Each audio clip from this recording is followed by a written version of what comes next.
The Monetary Policy Committee, also known as the Rate Setting Panel of the Reserve Bank of India, on Wednesday announced a 50 basis point hike in the repo rate to 4.9%.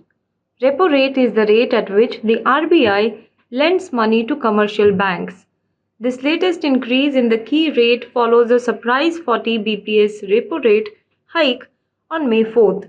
The increase in repo rate will impact both new and existing borrowers.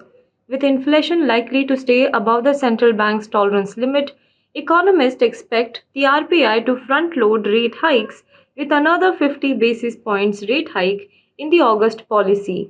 The RBI also allowed cooperative banks to give out loans for residential projects, a move which is widely expected to take off some of the pressure of rising cost of funds of developers in addition to increasing the limit of individual housing loans provided by them. If the central bank increases the repo rate, the cost of borrowing for retail and other loans by the banks also rises.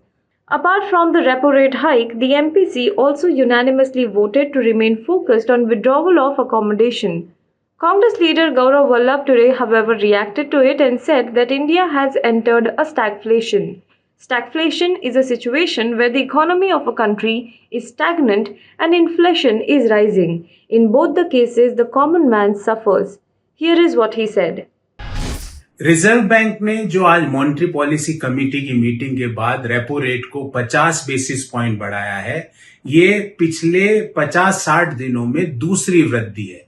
4 मई के बाद से लेकर अब तक repo rate 90 basis point बढ़ चुकी है। अर्थात आने वाले समय में ऋण और महंगा होगा, ईएमआईज हमको और ज्यादा चुकानी होगी और भारतीय अर्थव्यवस्था पूर्णतः स्टैगफ्लेशन में चली गई। जब हम कहते हैं स्टैगफ्लेशन का अर्थ होता है इन्फ्लेशन प्लस स्टैग्नेशन।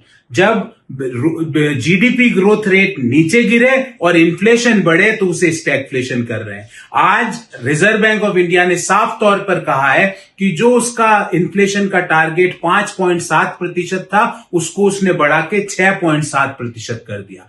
और वर्ल्ड बैंक ने जो मौजूदा वित्तीय वर्ष का जीडीपी ग्रोथ का भारत का टारगेट जो 8.7% पहले बताया था, उसको घटाकर 7.5% कर दिया। अर्थात जीडीपी के टारगेट 1.2% गिरे हैं, इन्फ्लेशन के टारगेट रिजर्व बैंक के अनुसार 1% बढ़े हैं, तो भारतीय अर्थव्यवस्था स्टैगफ्लेशन में। स्टैगफ्लेशन का दुष्परिणाम यह होगा कि आने वाले समय में जो बेरोजगारी की दर है वो और ज्यादा अर्थव्यवस्था में बढ़ेगी और गिरती जीडीपी, जब जीडीपी के अनुमान गिर रहे हैं और महंगाई की दर बढ़ रही है इकोनॉमी में, तो ये महंगा कर्ज लेगा कौन? रिजर्व बैंक और भारत सरकार को इस सवाल का जवाब देना चाहिए।